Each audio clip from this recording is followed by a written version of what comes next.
don't buy a mature tree, okay? Hey guys, welcome back to my channel, Not Afraid to Garden. Today we're going to talk about the rubber trees. So I have quite a bit of them, so I figured that why not bring you information about them? And I know a lot of people struggle with these rubber trees, and guys, I have to admit, in the beginning it is not easy, but I'm going to give you some tips on how you can purchase these rubber trees, and there's a variety of them, and how you can maintain them. So one of the first things is if you are interested in a rubber tree at home, please keep in mind that these trees, with time throughout the years, they can grow up to 50 feet. I know, that's pretty tall. Probably that wouldn't happen for quite some time.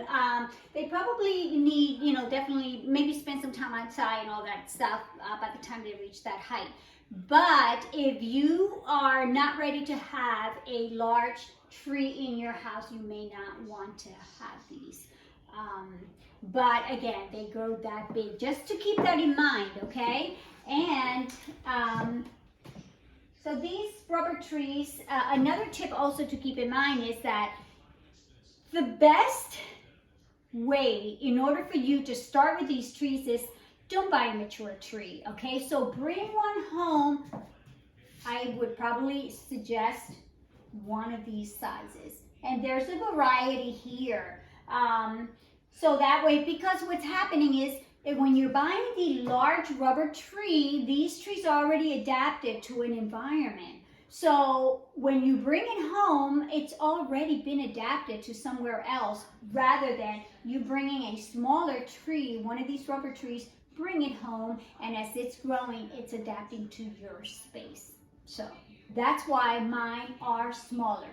I could have purchased something larger, but after reading through all the information and knowing that, I figured, let me start small, and then, as they continue to grow, they'll just adapt to this environment. So now I have a variety of these trees here. Now my very first one was this one. Okay, now this is a ruby tree. They're called Ficus Elastica is their names, but we call them rubber trees. And this was my very first one. It's still tiny. All these smaller leaves, it did grow in my care, and it's ruby because the leaves at the top, as it continues to grow, they have that reddish color, sort of like a pink color, and then with a little dark tone on the leaf with that pink, but then that pink goes away little by little, and as you guys can see, then that pink goes away and then the white comes in. And this one is variegated, so that's why I'm getting more of the white on the leaves. But I love this ruby rubber tree. So again, I started off with this very small one, and then I added this dark green one. Now I believe this is also a Burgundy rubber tree, because of the darker leaves. As you guys can see, it turns into like a deep color as it's growing, and then as you guys can see, the tip of the new leaf that's coming in is a very dark red, and then that's where you get your leaves that are coming in. So this one, I'm calling it a Burgundy rubber tree, but it may not be, only because I'm looking at these leaves that are a little more green here. So I'm not sure. I might have to probably look that up. But the leaves have grown in my care. So the larger leaves are the leaves that have grown while I've had it. And then again, this is downstairs in my greenhouse. Let me just show you the varieties, and then I'll talk about the soil. And then, so here's another ruby tree, and here's another ruby one. So I've got 3 of the rubies, but one is the variegated because I've got more white. And again, the pink up at the top. I've got a new leaf here, and it's just growing really well. I was afraid of getting these trees actually, and then I figured if I can't get at least a leaf, I probably will not continue to grow these trees. But I am getting new leaves on them. And then here's the other one. And you guys notice the flower pots that I'm keeping these in. Again, these flower pots are, again, they've been recycled because someone else has gotten rid of them, and I purchased these, most of them in the Goodwill. So, but look at this ruby one. Oh, this one is really has that red defined on those leaves, and it's such a shame that they grow out of that, and then you end up with just a lighter green here. Again, this one is not variegated, so that's why you don't see a lot of the white on the leaf. But look how beautiful this tree is, and I can't wait till it gets definitely larger just to see those leaves grow. And again, those beautiful containers that they're kept in. So these two, and this one, these three are the ruby. And then I've got a teneke. Now the teneke, it has nothing, well, the only thing that it has red or pinkish are these stems here. But look at the color here. It's like a camouflage leaf. So it's got the green, the dark green, and then it's got that white that it has all around these leaves, guys. Look at the leaves on this. And this is the teneke. I also love this one. Again, just the leaves are so different.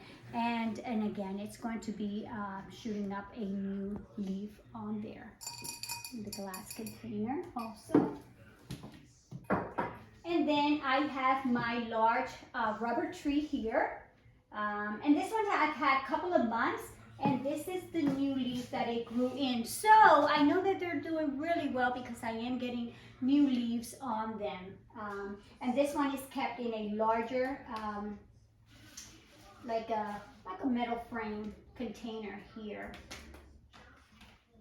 And it's coming in really, really well. And then I have this other variety, which is the green variety. I'm not sure of the name of this one. But look, I want you guys to zoom in here to this leaf. Look how beautiful pink that it has. This is not the leaf, but it comes off from there, and then this beautiful leaf just emerges from there. So this one's a new leaf, and then I'm going to be getting another one here and here. And then I've got new growth on the bottom. You guys see that? So I've got new growth that's growing in there. So again, and you guys, it's just how or where, it's more where you have these trees located. So the one thing about these plants, so the soil, just make sure that it's very drained soil.